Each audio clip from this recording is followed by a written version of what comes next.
Hey guys, in this video, I will show you how to reset your password in Roblox. Alright, let's begin. First, go to roblox.com. If you're trying to log in but get an error saying incorrect username or password, click Forgot Password or Username. Next, enter your email to recover your Roblox account, then click Submit. You'll see a message saying an email has been sent. Now, open a new tab and check your email inbox. Make sure it's the correct email account you used for Roblox. Look for an email with the subject, Roblox account password reset. If you don't see it in your inbox, check your spam folder just in case.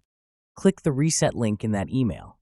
You'll be taken to a page that shows all the Roblox accounts associated with your email. Choose the one you want, then create a new password and click Submit. If you have two-step verification enabled, you'll be asked to enter a code sent to your email. Enter the code and click Verify. Once that's done, your new password will be saved and you'll be logged into your Roblox account successfully. So that's basically how you can reset your password in Roblox. And that's it for this video. If you find this helpful, consider subscribing and giving this a big thumbs up. Thanks.